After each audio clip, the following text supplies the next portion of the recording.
বন্ধুরা, শরীর সুস্থ রাখার জন্য শরীরকে সময় দিন। কারণ শরীরে এক্সারসাইজ করুন, ঘরে করুন, জিমে করুন, যেখানে পারবেন করুন, শরীরকে সময় দিন। শরীরে যে ঘাম বেরাচ্ছে, ঘামের মধ্যে টক্সিন। আর এই যে ভাই অনেকদিন থেকে করে, খুব ভালো লাগে। যুব সমাজ আমাদের বাদলদাও আছেন, সঙ্গে আমিও আছি। আমরা যতটা পারি সারাদিনে 1 ঘন্টা করে আমরা টাইম দেওয়ার চেষ্টা করি। আমরা এখন আছি জিমে, পল ফিটনেস। এটা আমাদের রঘুনাথপুর 1 নম্বর ওয়ার্ডের পূর্বপল্লী। যে পুরোপল্লী, কী নাম তো দাদার নাম? সুমিত দার জিম সবাই জানেন এক কথায়। সেখানে নানা রকমের ধরনের মেশিনের মানে বলার কিছু নাই, প্রচুর মেশিনের নামও জানি না আমি। তো সেখানে আমরা ফ্রি হ্যান্ড আমরা জিম করছি। সেখানে বিভিন্ন ছেলেরা রঘুনাথপুর ছেলে থেকে আসে, বুঝতে পারছেন, জিম অনেক বড় জিম। তো অবশ্যই জিম যদি আয়রন বডি না করেন তো ফ্রি হ্যান্ড নানা রকম এক্সারসাইজ ব্যায়াম আছে, সেই ব্যায়ামগুলো করুন, শরীর ফিটনেস রাখুন।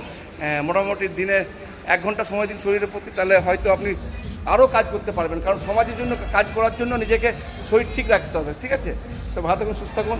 এমনিতে আমি জিমের লাইভ করতে খুঁজি না, কারণ আমি ভাবলাম যে আমার দেখা দেখি যে আমার বন্ধুরা যদি দেয় আমার সঙ্গে, আমি রাত্রি 9টা থেকে আমরা আসি, প্রায় 1 ঘন্টা আমরা জিম করি। আপনাদেরকে বলবো যে জিমে না আসুন, মাঠে যান, ঘরে করুন। মোট কথা শরীর থেকে ঘাম ঝরান। শরীর ফিটনেস রাখার জন্য, শরীরকে সুস্থ রাখার জন্য ঠিক ব্যায়াম করতে হবে। Tata, bye bye.